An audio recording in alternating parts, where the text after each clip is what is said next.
Hi, who am I? I'm Debbie. I work at Team 17. I've been in the industry for over 25 years. Wow. Actually, I do celebrate my 30th year this year. Not saying that's a good thing. I kind of got kidnapped from school. What else can you do? Okay, 3 years ago. Let's bring it to the more relevant, what a lot of people are talking about, what we're doing these days.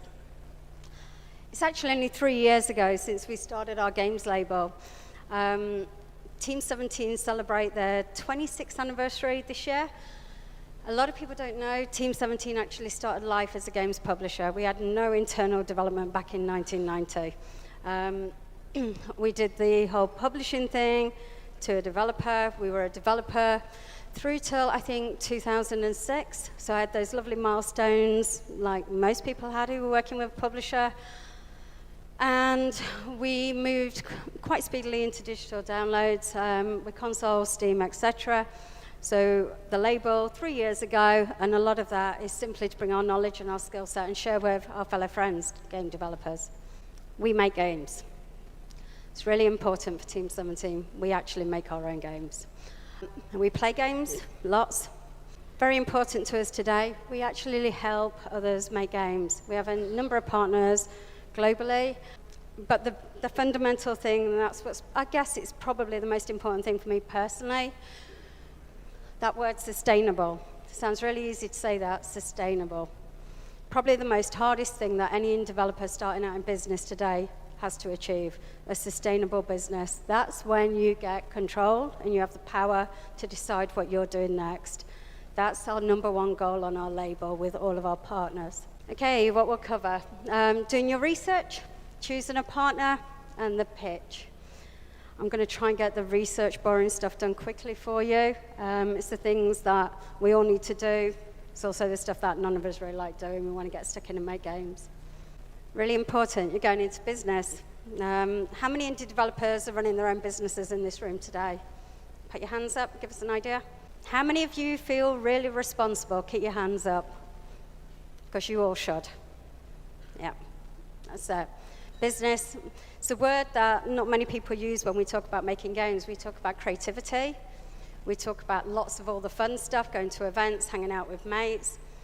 We're running a business. Treat it as a business. Being professional, no matter what, you have no excuse. There's no excuse for not being professional. Doesn't matter if this is your first time or your 10th time at setting a business up. Be professional, it's what people expect you to be. This is your business. It's not my business, it's yours. Focus, and focus very clearly on the way that you do things. And this leads into the research side. Your game and the market. Always it makes me smile when some people maybe here I've already spoken to, I've been looking at games earlier. When I ask them what their inspiration is, what's made them decide the kind of game that they're doing. Quite often I get the response, it's the game I want to play. Okay, that's kind of good. But really, are you having this as a hobby or are you running a business? They're two completely different things. So research and research deeply. It's an amazing creative industry. There's no magic formula, as you know, in creating commercially successful games, but you need to pull in as many areas of research as possible in the formulation of your game and in the pitch. The second area, that is a bit more straightforward, but there's not a lot of ready available resources for this. How you will set yourself up organizationally. We'll come to that next. Your game, researching it. Have you benchmarked it? There's many blog posts and topics already written on the net in specific areas, so I won't labor the point, but benchmarking is key here. On many levels, have you reviewed what your potential benchmark games in terms of feature set? So you know your game, you know the type of game you're making, you know the genre it's going to be in, and have you actually looked at the competition in the market? Because I can tell you, publishing partners absolutely are already looking at this. I've walked around, I've seen a lot of games today, I've given a lot of feedback to a lot of people. But one of the most important things is researching what games you're going up against. And it's no good saying it's like game X or game Y. People like myself who are looking to invest or sign games actually want to hear you tell me why your game is better than X or Y, why it has that potential to be a genre leader. So make sure you know what the key points are in your game. I've used the word niche. It's an interesting one, because unless you have a very big pocketbook, you're more likely looking for a very specific audience for your game. And the great news is that Steam, as a market today, allows us to launch niche products to a vast, vast, vast audience. Just because somebody says a game is small in that niche, doesn't mean there's not a large audience for it. You know, I'm looking at somebody right now who's probably thinking about his game too, and you know, there's a large audience on Steam, very, very, very large audience. Are you able to gauge the potential and demand for your product? I have a saying, I think called desire and demand. There's a lot of games out there that I desire as a consumer. How many of those games do I demand to purchase?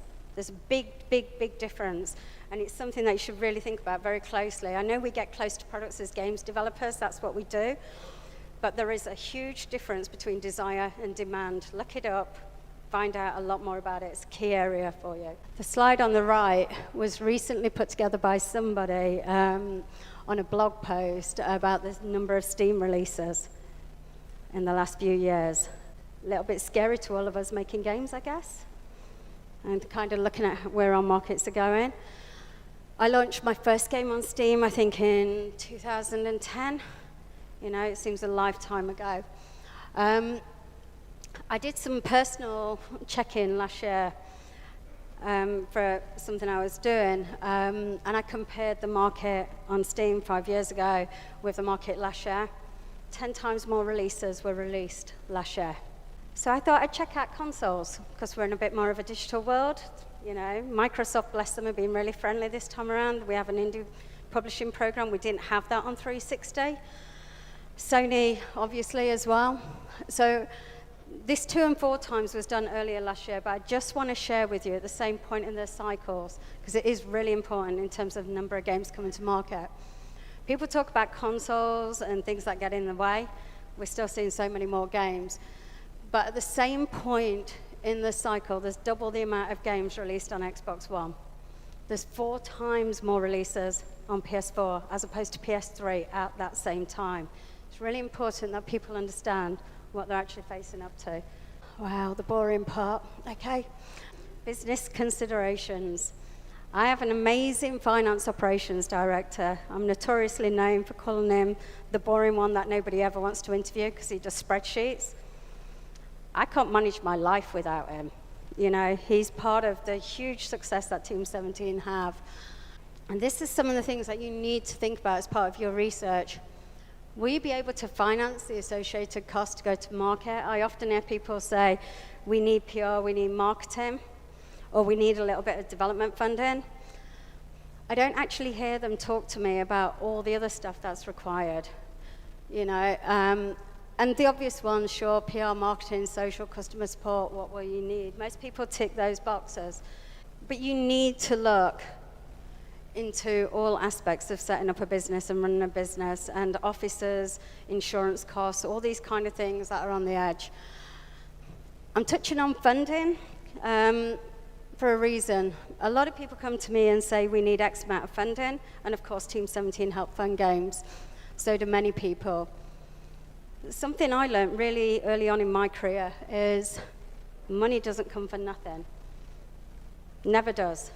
Doesn't matter who you're talking to, doesn't matter what they say to you. You know, I have investors these days, I have responsibilities too. Make sure you know what you're prepared to give for that. I'm standing here today because Team 17 strongly believed in keeping hold of their IP.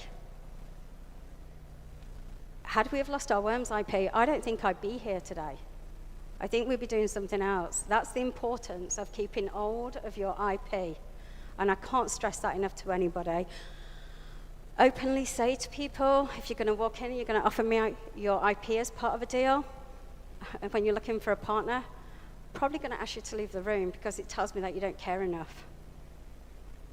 Seriously, that's how important it is. Your IP, content is always king. It doesn't matter whether it's today, whether it's in 5 years or in 10 years. Technology changes, content doesn't change.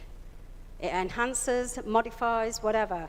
But the idea, it's your IP. It's so, so, so valuable. So make sure you do good research into that area. That's the boring stuff. That's why I have a good finance operations director that I get really bored at lots of this stuff. Operations, we have around 120 people at Team 17 on our label, across all of our partners, probably close to 300 these days. We help all of our partners with operations, accounts, legals, business plans, production plans, and the rest. All of this comes with making games, all of it. Stated there last year, 90% of the games pitched to us did not have the answers to the above. Is that a bad thing? Not really. That's probably why they were talking to us. So don't be afraid to approach us for all me saying you have to have all these things. That's why people like us are around today, to help. But seriously, research and think about what you're doing. Recap, some names on here. Feel free to scribble down. I am going to edit my slides so I can pass them over and they can be shared. Use any and all sources to research your gamer market opportunities. We all know about Steam Spy, Gamers Ultra, Steam Dev Days, Newzoo. Lots of free resources exist for this purpose. Yes, that data is not 100% accurate. We know that. But they give you a good indication into genres and into titles and the kind of activities that's going. And you kind of can assess a lot of things when you're weighing up the two different categories between owners and players. Time. Really, really, really, really, this is your most valuable asset.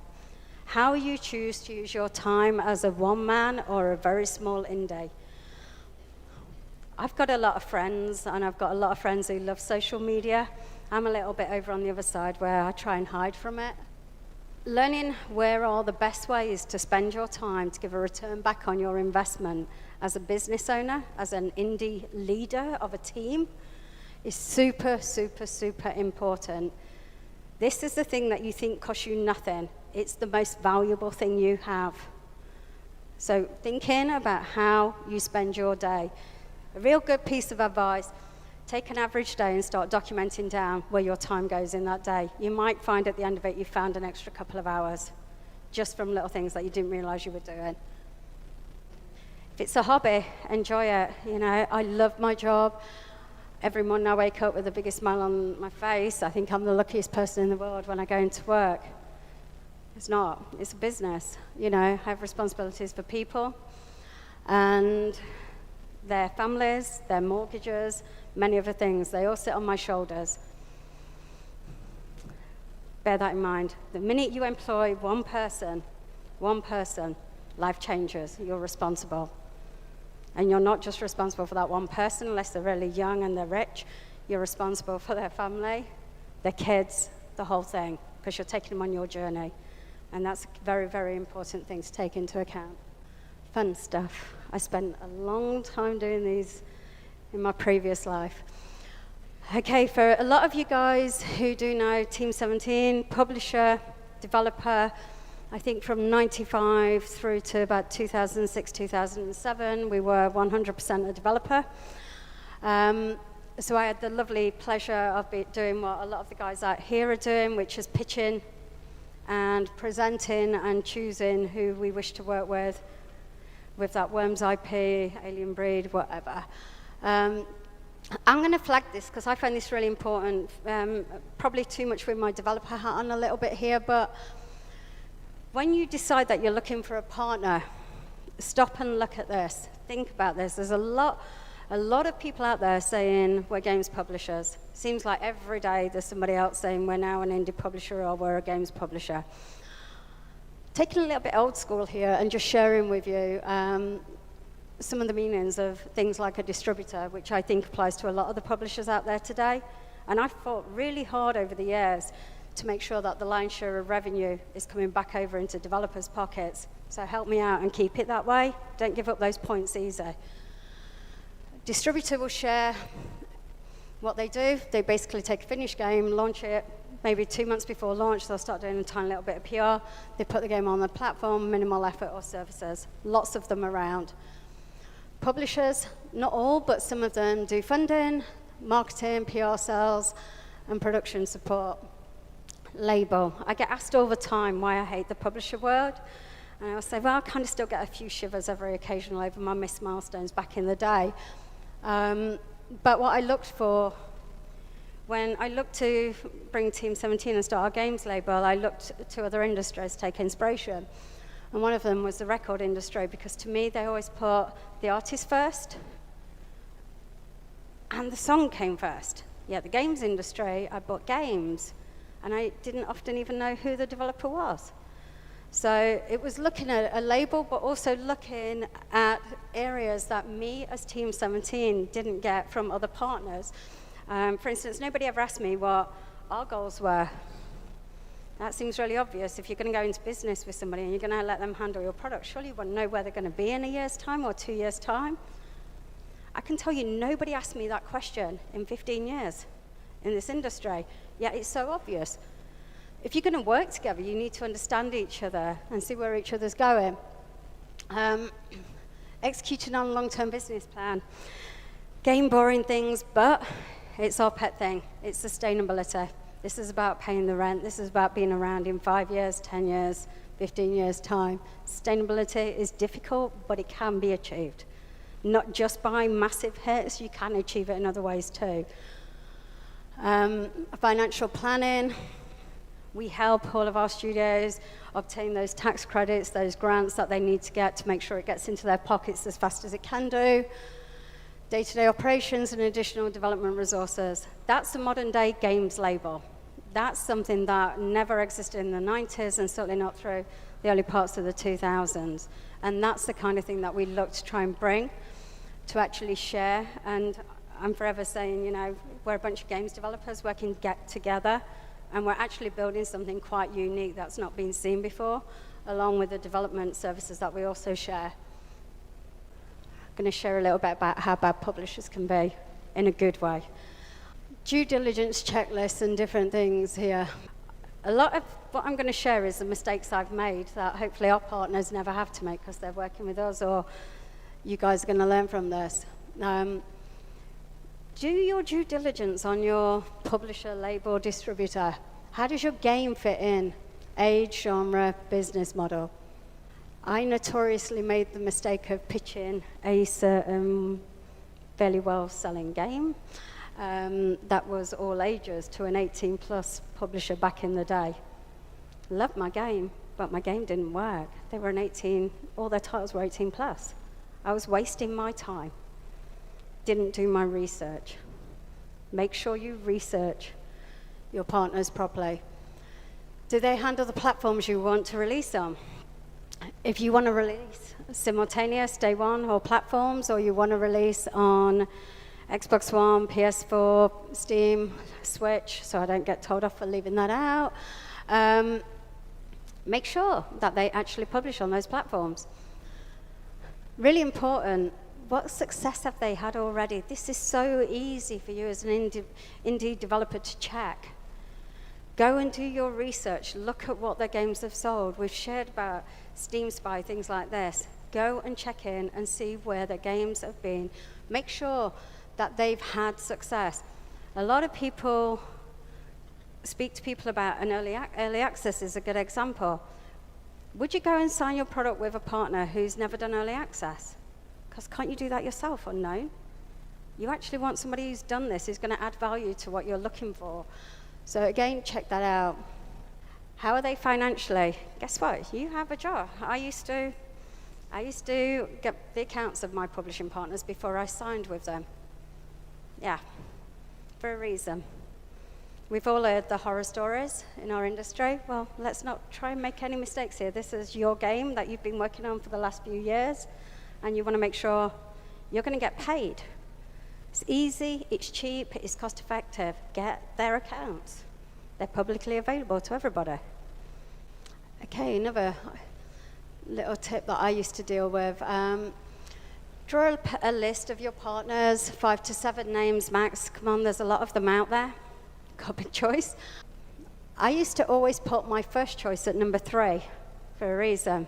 So I could learn from 1 and 2 what I would hope I could cover by the time I got to my first choice at number 3. It's real good advice there. Don't always, you may go, they're my first choice label or my first choice publisher. Sometimes put them second or third in terms of your approach, because that final part is about not hitting them all at once. I used to spread it out over a week. So if I was doing 5, Monday, Tuesday, Wednesday, Friday, my first choice would probably be on the Wednesday. I'd get feedback often Monday, Tuesday from the first 2. Could tell you my pitch and put my presentation a little bit different. So think about that. Make sure you know you're contacting. We all have those notorious at blah, blah, blah.com to send in your submissions into. Look for ways, look to see who you know. Try and find other ways in, try and find a direct link in. It will speed time. Proofread all your assets. Really important. Be amazed how many times I get a bunch of assets sent in and it's got a different publisher's name that they're sending to. Simple mistakes. Proofread all the time. Don't hit them all at once, space them out. They're telling me to rush, I've got it. Pitch. Sorry, Tim, it's the only one I could find on the internet that actually was somebody pitching a product. Stage 1, stage 2, blah, blah, blah. Not in any specific order. I've just laid them out for this just to show you for the purpose of this presentation. Teaser, often not done face-to-face. Gameplay footage only at this point. Gain summary vision, target platforms, product stage, release window, team size, deal memo style of what you need, example, funding, development, marketing. Keep it simple, keep it brief. Don't supply too much information at this point, often done blind. Supply enough to get an interest and also a mutual NDA. Deal memo, really important. This is the start of your negotiations. Right mix, keep their attention, playable build, notes, instructions. Note this is stage 2, by the way, guys. Development plans, competitive analysis, call it a SWOT, sound like definitely like a publisher now. Also funding breakdown. Team 17 is a game developer. We actually know what game development costs are. Keep them realistic. You'd be amazed what I do get to see. Congratulations, you've got through the door. This is where you get a meeting face-to-face. Any good partner will know. They'll run due diligence on you and your team. They run forecasts. Be prepared to be asked what you want at every single stage. Make sure you know what you want and you know the answers. Contracts can take longer than the pitch stages. I'm not sure how many people have ever been through this, but it can take a very long time. Get a detailed deal sheet breakdown with key terms. Super important all the way through. You start that as early as possible. Don't celebrate until it's signed. I've had my own share of horror stories as a publisher. As a developer, where a publisher's pulled out on me right at the last minute, and we've almost spent 3-4 months on a contract. There's your key takeaways. They're holding it up, so I'll let you have a look. Keep your pitch short and sweet. Plan and research thoroughly. Conduct yourself professionally throughout. Maximize your chance of being noticed by a prospective partner by doing your homework. Be aware of how you spend your time. It's the most valuable asset. And there's such thing as a crystal ball or a mind reader. Even though as a person pitching, you're expected to be both. Important, a good deal is when both parties can win. When one party's winning, it's not really a good deal. Try and make sure both parties win. That's sustainability in long term. And a deal's definitely not done until you've signed a contract. And there you go, finally a bit of who we are and what we stand for. Well, thank you very much for your presentation. And a warm round of applause for Debbie.